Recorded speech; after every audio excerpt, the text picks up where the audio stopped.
Okay, അപ്പം Dhanya John, ധന്യയുടെ serial വിശേഷങ്ങൾ നമ്മൾ ഒന്നും ചോദിച്ചില്ലായിരുന്നു. അപ്പൊ കുടുംബ പ്രേക്ഷകരുടെ ഇഷ്ട നായികയായിട്ട് ഇങ്ങനെ എത്ര വർഷമായി? ഒരു 3-4 വർഷമായില്ലേ? 3 വർഷം. 3 വർഷമായി. അപ്പൊ എന്താണോ ആ ഒരു അനുഭവം? ഇത്ര ലോങ് റണ്ണിങ് സീരിയൽ മുന്നേ ചെയ്തിട്ടില്ലല്ലോ. ഞാൻ സീരിയൽ ഫസ്റ്റ് ടൈമാണ്. അപ്പൊ ആ ഒരു എക്സ്പീരിയൻസ് എന്താണ്?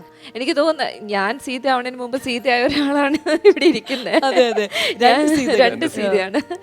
സീത എന്നുള്ള പേരിന് തന്നെ ഒരു ഭാഗ്യം അത് ശരിക്കും എനിക്ക് തോന്നിയിട്ടുണ്ട്. ഈ ഫാമിലിയും ഈ അഭിനയവും എല്ലാം കൂടി മോൻ എത്ര വയസ്സായി? മോനിപ്പം ഈ മന്ത്ലി 8 വയസ്സാവും. ഇല്ല, നമുക്ക് വേണമെങ്കിൽ ഒരു 5 വയസ്സ് കുറച്ച് പറയാല്ലേ.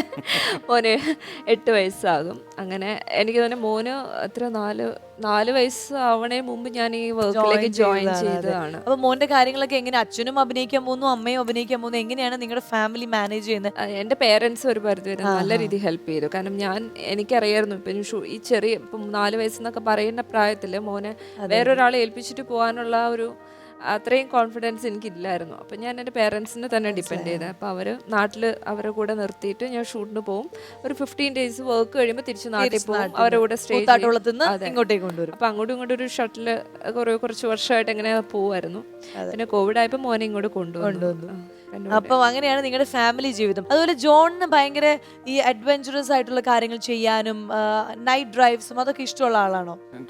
സാഹസികമായിട്ട് എന്തെങ്കിലും? രണ്ടുപേരുടെയും ടേസ്റ്റ് ഒന്നാണ്. ഞാൻ പറഞ്ഞില്ല, ഞങ്ങൾ US ഞങ്ങൾ കണ്ട ആ സമയത്ത് ഞങ്ങൾ യൂണിവേഴ്സൽ സ്റ്റുഡിയോയിലാണ് ഞങ്ങൾ പോയി. അത് ഭയങ്കര പ്രേമമായിരുന്നു. അത് കാരണം തന്നെ ഞങ്ങളുടെ ഹണിമൂൺ ഞങ്ങൾ പോയത് തന്നെ അല്ല, ഈ യൂണിവേഴ്സൽ സ്റ്റുഡിയോ പോകുമ്പോൾ പ്രേമമൊന്നുമില്ല. ഞങ്ങൾ അവിടെ പോയി എല്ലാ റൈഡ്സിലും ഓടി കിടന്ന് കയറുന്ന ഫസ്റ്റ് എത്തുന്നത് ഞാനും ആളുമായിരിക്കും. ഞാൻ ഓടി ഫസ്റ്റ് എത്തും. എന്ത് ഡേഞ്ചറസ് ആയിട്ടുള്ള എന്ത് റൈഡാണെങ്കിലും ഞാൻ ഫസ്റ്റ് ഫ്രണ്ടിൽ കാണും. നോക്കുമ്പോൾ ആളും എത്തിയിട്ടുണ്ടാവും. അങ്ങനെ ഞങ്ങൾ ഇരിക്കുന്ന ഒന്നിച്ച് ഒരേ സീറ്റ്. അതുകൊണ്ടുള്ള ഇഷ്ടം കൊണ്ടല്ല, ധന്യ അവിടെ ഉള്ളതുകൊണ്ടാണ്. ഇപ്പൊ പറഞ്ഞു അത് പ്രേമൊന്നും അല്ലാതെ. അല്ല ശരി, ഇനിയിപ്പോ തിരുത്തിയിട്ട് വലിയ കാര്യമൊന്നുമില്ല. വർഷങ്ങൾ കടന്നുപോയി, എന്ത് പറഞ്ഞിട്ട് ഒരു കാര്യമില്ല. അല്ല, ഞാനും അത് വിട്ടുപോയി. ആൾ ആദ്യമേ നോട്ട് ചെയ്യുന്നവരെയൊക്കെ വിട്ടുപോയി. പക്ഷെ എന്റെ മനസ്സിൽ ഇപ്പോഴും നമ്മൾ ജസ്റ്റ് ഇങ്ങനെ എൻജോയ് ചെയ്ത് നടക്കുന്ന കാര്യങ്ങളേ ഉള്ളൂ. ജോണും ഓടി വരും. ഞങ്ങൾ മിക്കവരും എല്ലാ റൈഡും തന്നെ ഒന്നിച്ചായിരിക്കും, സീറ്റൊക്കെ അടുത്തായിരിക്കും. അപ്പൊ മിക്കവരും ഫോട്ടോ കിട്ടുമല്ലോ നമുക്ക് അവിടെ നിന്ന് ഓരോ റൈഡ് ചെയ്യുമ്പോൾ. ഫോട്ടോയിൽ ഞാൻ മിക്കവരും എന്നൊക്കെ ഇരിക്കണ്ടാവും. ഇത് ഇരുട്ടത്തായിരിക്കുമല്ലോ റൈഡ്സ്. ഇങ്ങനെ ഭയങ്കര ഡേഞ്ചറസ് ആയിട്ടുള്ള ലിഫ്റ്റ് താഴേക്ക് വീഴുന്ന പോലെ സ്പീഡിൽ പോകുന്ന സംഭവം പേടിച്ചിട്ട് നമ്മൾ അടുത്തേക്കുന്ന ആളെ പിടിക്കുന്ന ഒക്കെ ഫോട്ടോയിൽ കൃത്യമായിട്ട് കിട്ടും. ഞങ്ങൾ അഡ്വഞ്ചറസ് ആയിട്ട് ഞങ്ങൾ ഹണിമൂൺ അത് കഴിഞ്ഞ് അത് കാരണം തന്നെ ഞങ്ങൾ യൂണിവേഴ്സൽ സ്റ്റുഡിയോ പോയി, ഡിസ്നി ബ്രാൻഡിൽ പോയി.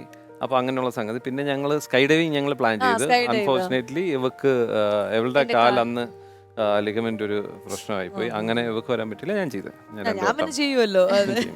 ഓക്കെ, അപ്പൊ പിന്നെ എന്താണ് ഇനി നിങ്ങൾ നമ്മുടെ റെഡ് കാർപ്പറ്റ് നിങ്ങൾക്ക് എന്താ തോന്നിയത്? ഈ ഷോയിന്റെ ഒരു കോൺസെപ്റ്റിനെ കുറിച്ച് നിങ്ങൾക്ക് എന്താ തോന്നിയിട്ടുള്ളത്? ശരിക്കും നല്ല അടിപൊളിയായിട്ട് ഞാൻ എൻജോയ് ചെയ്തു. പിന്നെ ബേസിക്കലി സ്വാസിക ആയതുകൊണ്ട് നമുക്ക് പരിചയമുള്ളതുകൊണ്ട് എനിക്ക് അങ്ങനെ ഇതൊരു ഹോസ്റ്റിങ്ങോ അങ്ങനെയൊന്നുമില്ല. നമ്മളൊരു വീട്ടിലിരുന്ന് നമ്മൾ സംസാരിക്കുന്ന ഒരു ഫീലേ ഉള്ളൂ. പിന്നെ എനിക്ക് ഈ പ്ലാറ്റ്ഫോം ഞാൻ വളരെ യൂസ്ഡ് ആണ്. എനിക്ക് എല്ലാം അറിയാവുന്ന സ്ഥലമാണ്. വളരെ കംഫർട്ടബിൾ ആണ്. പുത്രനാണല്ലോ ജോൺ. ധന്യ ജീവിതത്തിൽ എപ്പോഴെങ്കിലും സ്പോർട്ട് കൊറിയോ ചെയ്തിട്ടുണ്ടോ? എന്റെ കോളേജിൽ വെച്ച് ചെയ്തിട്ടുണ്ട്. ഓക്കെ, മതി, ഇത്രയും കേട്ടാൽ മതി. ധന്യ കോളേജ് ചെയ്തിട്ടുണ്ട്. ജോണിന് ചെറുതായിട്ട് ഇവിടെ ഉണ്ടായിരുന്നു എന്നുള്ള ഓർമ്മയുണ്ട്. നമുക്ക് ഇവിടെ ഒരു സ്പോർട്ട് കൊറിയോ ചെയ്യാനുള്ള ഒരു അവസരമാണ് നിങ്ങളുടെ മുന്നിൽ ഞാൻ ഇങ്ങനെ തുറന്നു വെച്ചിരിക്കുന്നത്. അതാണല്ലോ സ്പോർട്ട് കൊറിയോ എന്ന് ഞാൻ പേരിട്ടത്. അല്ലെങ്കിൽ പിന്നെ ഞാൻ വേറെ എന്തെങ്കിലും പേരല്ലേ ഇടുള്ളൂ. റെഡിയാണോ? Ready.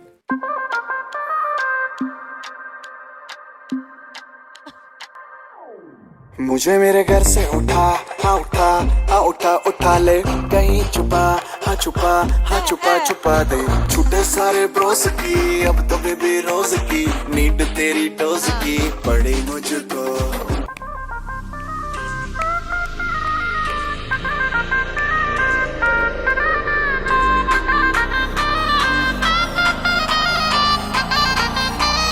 Baby you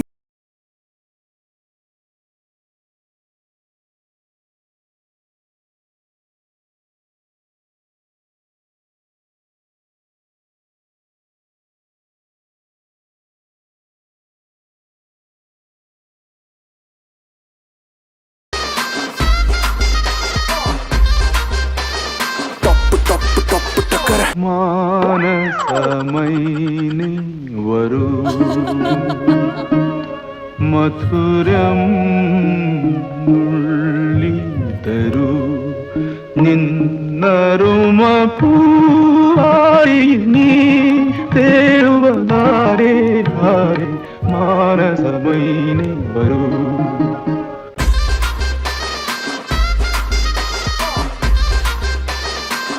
Boy Badshah.